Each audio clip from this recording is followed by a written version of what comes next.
شروع از امروز در شهر خوجند پرداخت راهگیرها در نقلیات جمعیتی توسط کارت‌های پلاستیکی به راه آمده شد.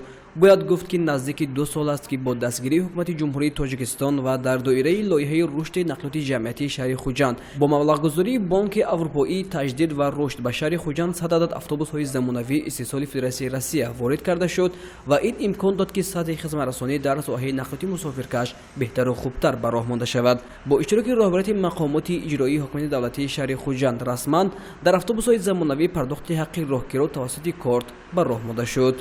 طبق لایحه سرمایه‌گذاری دولتی رشد نقلیات جمعیتی شهر خوجند امروز مرحله به استفاده داده شدن تطبیق یک قسم همین لایحه به طریق کارت‌های نقلیاتی اتوماتیک کنانی پرداخت راهگیرها تطبیق شده است. امروز مرحله رسما افتتاحی همین قسم لایحه آغاز می شود.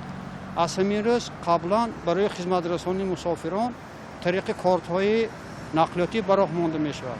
باید قید کرد که تطبیق این قسم لایحه در اساس سرمایه گذاری بانک اروپایی تجدید و رشد و هم دستگیری به واسطه کمکی به بازگشت تشکیلات مالیوی بین الخلقی دولت شویچار سیکو که برای تطبیق همین لایحه ما 5 میلیون دلار کمکی به بازگشت داده بودند تطبیق شده است.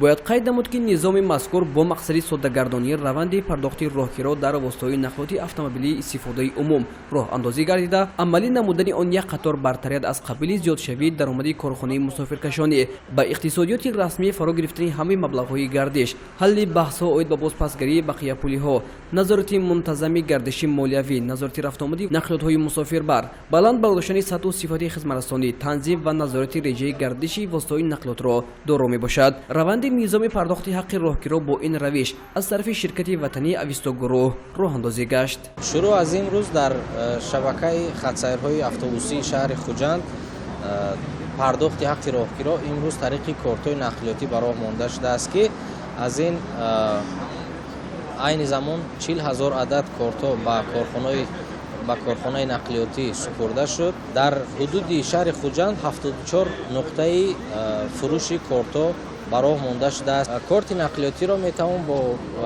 ارزش 10 سومونی خریداری نموده و میتوانند دلخواه مبلغ‌ها را پره نمایند. لیکن باید قید نمود در برابر این که در خود توازن کارت 6 سومون الکی هست و 4 سومون دیگر این مبلغ استفاده نشونده است که در آخر مهلت کارت مسافران میتوانند باز این مبلغ خود را بازپس گردانند. من بعد خدمت‌رسانی در اتوبوس‌ها طریق کارت‌های الکترونی صورت گرفته شهروندان میتوانند کارت‌های الکترونی راهگیرها را از ترمینال‌ها، مرکزهای تجارتی، نقطه‌های فروش و یا خود به واسطه از رانندگان دسترس نمایند. مسافر قبل از وارد شدن به اتوبوس کارت راهگیرها را دسترس نموده هنگام وارد شدن به نقلیات توسط آن مبلغ لازمه را پرداخت خواهد کرد. نرخ راهگیرها در خط‌سیرهای شهری 1 و در خط‌سیرهای نزد شهری 2 سومونی مقرر شده است.